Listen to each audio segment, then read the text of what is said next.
Howard Gardner nasceu em 1943.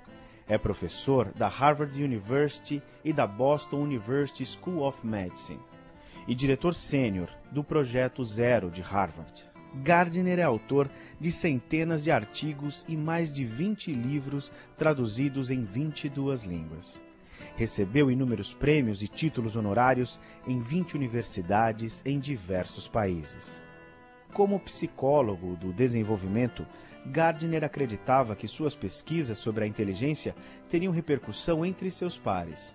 Mas o que ocorreu foi que a sua teoria das inteligências múltiplas tornou-o mundialmente conhecido e estudado principalmente por educadores. Nos últimos anos, Gardner tem se dedicado especialmente a estudar as implicações educacionais de sua teoria. Quando nós conversamos a respeito da teoria das inteligências múltiplas, uma das coisas mais essenciais é entender por que o Gardner não chamou essas inteligências de talentos. Ele opta por não chamar de talentos porque ele disse que achava pouco perto da grandiosidade que a inteligência tem. Para ele, a inteligência é um potencial biológico, mas é mais do que isso. Para o Gardner, a inteligência está associada à capacidade de resolver problemas, de ter projetos, de desenvolver projetos que sejam socialmente úteis e, mais do que sonhar, ir atrás de realizar esses projetos.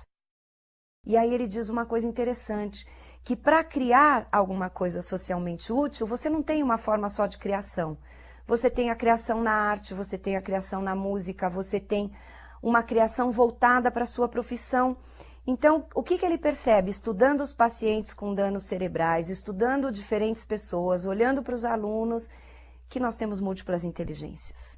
E que essa capacidade de resolver problemas, de criar, ela pode acontecer em muitas áreas diferentes do cérebro.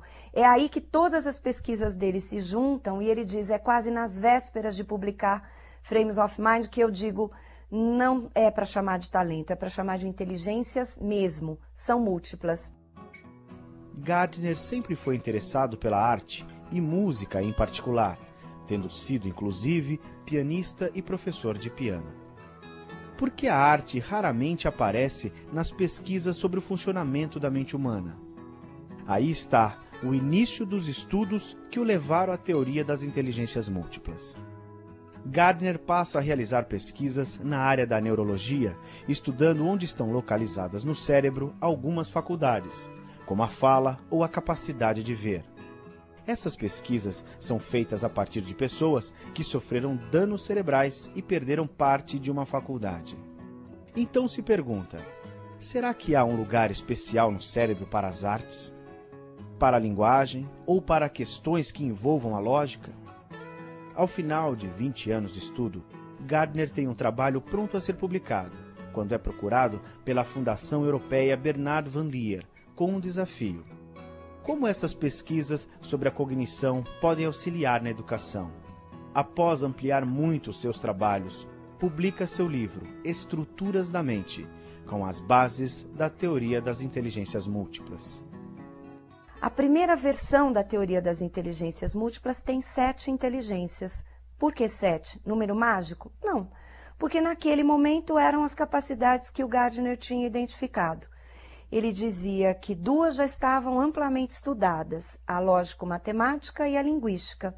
Então, a linguística, aquela inteligência associada a pessoas que escrevem, que falam, que lidam, criam, resolvem problemas através de múltiplas formas da linguagem oral e escrita.